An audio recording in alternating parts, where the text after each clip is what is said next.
안녕하세요. 백상 목사입니다. 오늘은 4월 4일 화요일 고난주간 둘째 날 아침입니다. 오늘도 변함없이 하나님의 말씀과 함께 하루를 시작하는 여러분 모두에게 크신 하나님의 복되시는 종일 함께 하시기를 바랍니다. 오늘 주신 하나님의 말씀은 마태복음 27장 1절부터 10절까지의 말씀인데요. 어제 본문에는 대제사장 가야바의 뜰에서 예수님께서 신문을 당하신 내용을 다루고 있는데, 오늘 본문에는 이 가룟 유다의 최후에 관한 이야기가 실려 있습니다.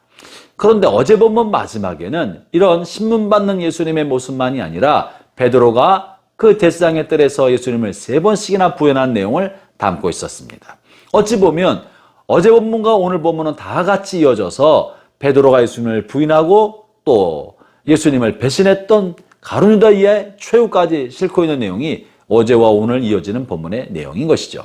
오늘 본문을 통해 우리가 한두 가지 생각해 볼 것이 있는데요. 먼저 예수님은 베드로나 가룟 유다가 예수님 자신을 부인하고 배신할 것을 알고 계셨다는 사실입니다.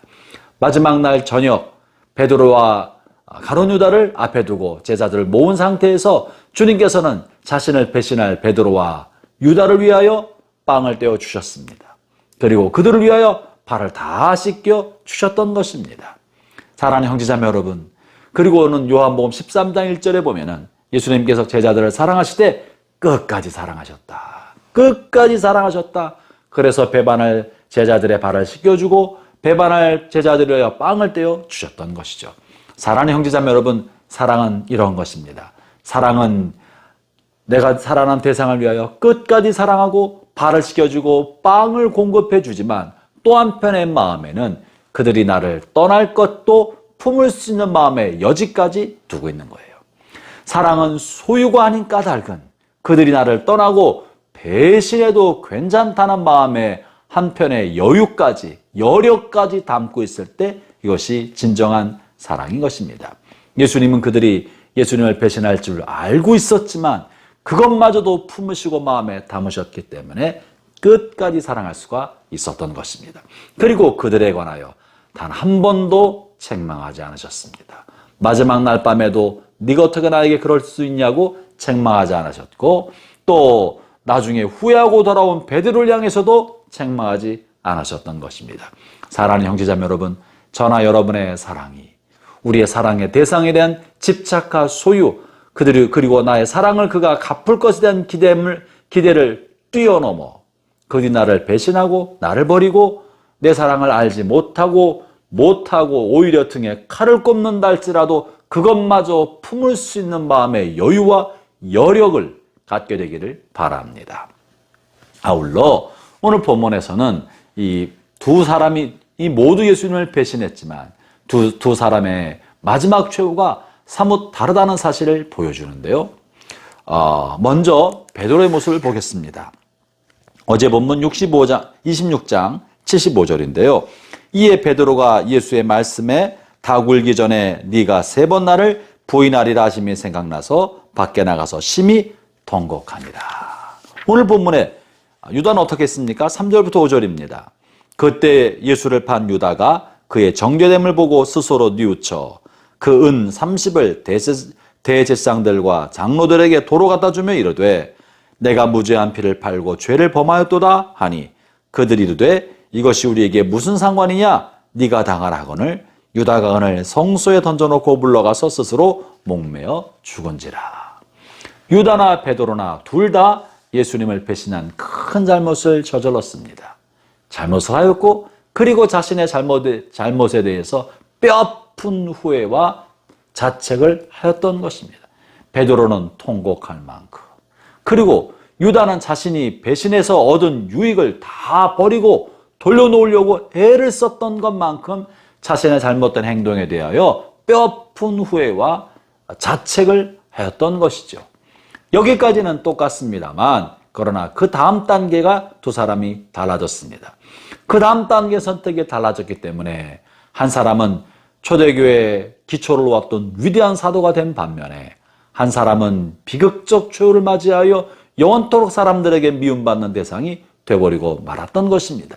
그 차이는 어디에 있습니까?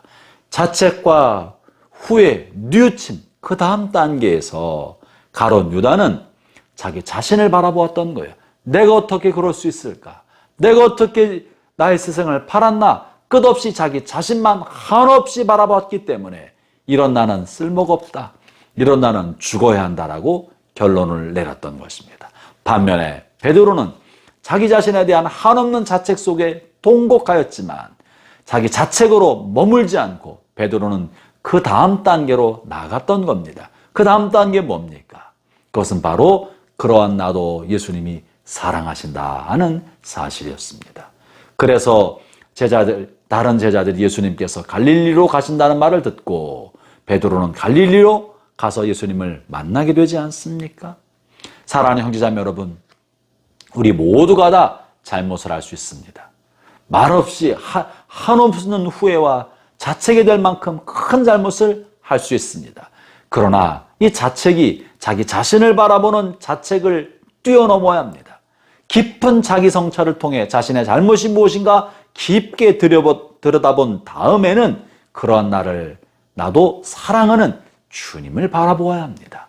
자기만 한없이 들여다보면 자살하고 싶은 나는 쓸모없는 인간이라는 그런 자책과 후회와 자살의 충동을 받게 되지만 그러한 나도 사랑하시는 주님을 향해 한 걸음 나아갈 때 자책을 넘어 그런 나를 사랑하시는 주님의 사랑까지 나아가게 될 때 주님을 향한 더 큰 사랑을 경험하게 되는 것이고 더 큰 주님의 은혜로 나아가서 마침내 주의 손에 붙들린 주님의 사람이 되지 않겠습니까? 이것은 다만 우리가 죄에 대해서만 그런 것만은 아닙니다. 우리가 만약에 무엇을 잘했더라도 주님을 위하여 큰 일을 잘해도 그 잘한 일, 큰 성과를 가지고 자기 자신을 끝없이 바라보면 우쭐대고 교만하고 내가 이런 일을 했다고 생각해서 자기 영광, 자기 교만, 자기 의에 가득하게 됩니다. 그것이야말로 위험천만한 것입니다. 그러나 나 자신을 바라볼 뿐만 아니라 더 깊게 내가 이것을 할 수 있도록 은혜를 주시고 기회를 주시고 여건을 만들어 주신 하나님을 보기 시작할 때 내가 잘한 것은 결국 하나님께 영광이고 이 모든 것은 다 주님이 하신 것이지 하면서 하나님께 영광이 되는 것이고 내게 그런 은혜를 베푸신 하나님을 향하여 더 큰 사랑과 감사를 드리게 되지 않겠습니까? 사랑하는 형제자매 여러분, 잘한 것이든 못한 것이든 먼저는 자기를 돌아보는 자기 성찰은 필요합니다만 자기 성찰은 이 은혜를 베푸신 하나님께로 나가는 길이고 이러한 나마저도 사랑하시는 주님의 은혜로 나가는 과정일 뿐인 것입니다. 형제자매 여러분, 여러분 자신을 너무 깊게 오래 들여다보지 않기를 바랍니다. 자기를 보고 그리고 나서는 이런 나도 사랑하시는 주님 또는 내게 이 같은 일을 할 수 있도록 베푸신 하나님의 은혜를 볼 수 있게 되기를 바랍니다. 우리가 뒤돌아보는 것은 결국은 그리스도를 바라보기 위한 과정이란 사실을 잊지 말고 오늘도 우리에게 은혜를 베푸시고 여전히 우리를 사랑하시는 주님과 동행하는 복된 하루 되시기를 주의 이름으로 축원합니다. 기도하겠습니다. 주님 감사합니다.